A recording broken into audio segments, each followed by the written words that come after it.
નમસ્કાર, સૌનું સ્વાગત છે. ઘણીવાર એવું બને છે ને કે અંગ્રેજીમાં કોઈને સાવ નાનો સવાલ પૂછવો હોય પણ આપણે અટકી જઈએ.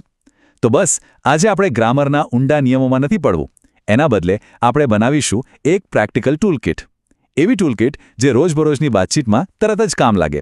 એવા સવાલો જે આત્મવિશ્વાસથી પૂછી શકાય. તો ચાલો આ સફર શરૂ કરીએ. તો આજના આપણા આ સેશનમાં શું શું છે? સૌથી પહેલાં તો ફંક્શનલ ઇંગ્લિશ શું છે એ સમજીશું. પછી આપણા 4 મુખ્ય ટૂલ્સ પર આવીશું. સમયગાળો એટલે કે ડ્યુરેશન, સંખ્યા એટલે કે નંબર, જથ્થો એટલે કે ક્વોન્ટિટી અને છેલ્લે વિકલ્પ એટલે કે ઓલ્ટરનેટિવ ચોઇસ. અને હા, અંતમાં એક નાનકડી પ્રેક્ટિસ પણ કરીશું. ચાલો આગળ વધીએ. તો સૌથી પહેલો સવાલ, આ ફંક્શનલ ઇંગ્લિશ છે શું? ચાલો એને એકદમ સરળ રીતે સમજીએ. એને છે ને ભાષાના એન્જિન જેવું સમજીએ. આપણે એ નથી શીખવાનું કે એન્જિનનો દરેક પાર્ટ કેવી રીતે કામ કરે છે. ના, આપણે એ શીખવાનું છે કે એ એન્જિનને ચાલુ કરીને ગાડી ચલાવવી કેવી રીતે. મતલબ કે અંગ્રેજીનો ઉપયોગ કરીને રોજિંદા કામ કેવી રીતે કરવા. કોઈને રસ્તો પૂછવો હોય, રેસ્ટોરન્ટમાં ઓર્ડર આપવો હોય, બસ આ જ છે પ્રેક્ટિકલ કમ્યુનિકેશન. ઓકે, તો આપણી ટૂલકિટનું પહેલું અને બહુ જ અગત્યનું ટૂલ, સમયગાળો પૂછવો એટલે કે ડ્યુરેશન. ઘણીવાર જરૂર પડે ને, જેમ કે કોઈ ફિલ્મ કેટલી લાંબી છે અથવા તો કોઈ મીટિંગ ક્યાં સુધી ચાલશે. બસ આ જ બધી બાબતો વિશે પૂછવા માટે આ ટૂલ કામમાં આવશે. તો જુઓ, એસ્કિંગ અબાઉટ ડ્યુરેશનનો સીધો મતલબ છે કે કોઈ કામ, કોઈ ઘટના કે કોઈ પરિસ્થિતિ કેટલો સમય ચાલી કે કેટલા સમયથી ચાલી રહી છે એ પૂછવું. જ્યારે પણ મગજમાં સવાલ આવે ને કે આ ક્યાં સુધી ચાલશે અથવા આ કેટલા સમયથી ચાલે છે, તો સમજી લેવાનું કે આપણે ડ્યુરેશનની વાત કરી રહ્યા છીએ. આપણો ગોલ છે સમયની લંબાઈ જાણવાનો. અને આના માટે આપણી પાસે છે 3 કીવર્ડ્સ. આમ તો જાદુઈ શબ્દો જ કહી શકાય. હાઉ લોંગ, સિન્સ વેન અને ફોર હાઉ લોંગ. બસ આ 3ને યાદ રાખી લો. સમયગાળો પૂછવા માટેના મોટા ભાગના સવાલો આમાંથી જ બનશે. ચાલો હવે આને ઉદાહરણોથી સમજીએ. પહેલું જુઓ, how long does this meeting last? મતલબ કે આ મીટિંગ કેટલી લાંબી ચાલશે. બીજું છે how long have you lived here? એટલે કે કોઈ વ્યક્તિ અહીં કેટલા સમયથી રહે છે. પછી for how long will the programme continue? આ કાર્યક્રમ ક્યાં સુધી ચાલુ રહેશે. અને છેલ્લું, how long did the journey take? એટલે કે મુસાફરીમાં કેટલો સમય લાગ્યો. તમે જોયું, આ બધા જ સવાલોનો ફોકસ સમયની લંબાઈ પર છે, ભલે વાત ભૂતકાળની હોય, વર્તમાનની હોય કે ભવિષ્યની. ચાલો હવે આપણા બીજા ટૂલ પર જઈએ. સમયની વાત તો થઈ ગઈ, પણ હવે વાત કરીએ એવી વસ્તુઓની જેને આપણે ગણી શકીએ. આપણું બીજું ટૂલ છે સંખ્યા પૂછવા માટે, એટલે કે આસ્કિંગ અબાઉટ નંબર.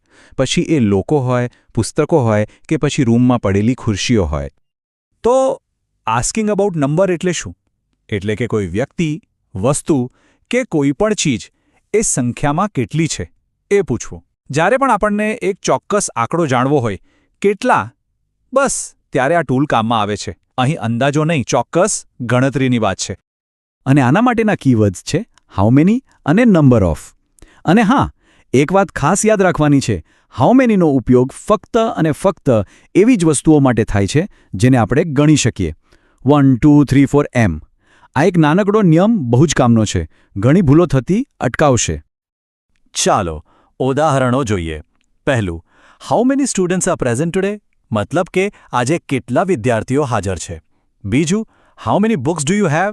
એટલે કે કોઈની પાસે કેટલા પુસ્તકો છે. અને ત્રીજું, what is the number of chairs in the room? આ રૂમમાં ખુરશીઓની સંખ્યા કેટલી છે. જુઓ, ત્રણેય સવાલોના જવાબમાં એક ચોક્કસ આંકડો જ આવશે. ઓકે, તો આપણે ગણી શકાય એવી વસ્તુઓ એટલે કે કાઉન્ટેબલ આઇટમ્સની વાત કરી. પણ એવી વસ્તુઓનું શું જેને ગણી જ ના શકાય? જેમ કે પાણી, દૂધ, ખાંડ. એના માટે છે આપણું ત્રીજું ટૂલ, જથ્થો પૂછવો એટલે કે આસ્કિંગ અબાઉટ ક્વોન્ટિટી. તો આની વ્યાખ્યા બહુ સીધી છે. આસ્કિંગ અબાઉટ ક્વોન્ટિટી એટલે કોઈ વસ્તુનો જથ્થો કે માત્રા કેટલી છે એ પૂછવું. યાદ રાખજો, અહીં સંખ્યાની વાત નથી, અહીં જથ્થાની એટલે કે માપની વાત છે. અને આના માટે તો બહુ જ સરળ છે. ફક્ત એક જ કીવર્ડ યાદ રાખવાનો છે, હાઉ મચ. બસ આ એક જ શબ્દ એવી બધી જ વસ્તુઓ માટે કામ લાગશે જેને ગણી ન શકાય. ઉદાહરણો જોશો એટલે આ એકદમ ક્લિયર થઈ જશે. How much water do you drink every day? કોઈ વ્યક્તિ રોજ કેટલું પાણી પીવે છે. આપણે પાણીના ટીપાં નથી ગણતા, આપણે એનો જથ્થો માપીએ છીએ, બરાબર? બીજું, how much milk is left in the bottle? બોટલમાં કેટલું દૂધ બાકી છે? અને how much of this rice do you need? આ ચોખામાંથી કેટલા જોઈએ છે?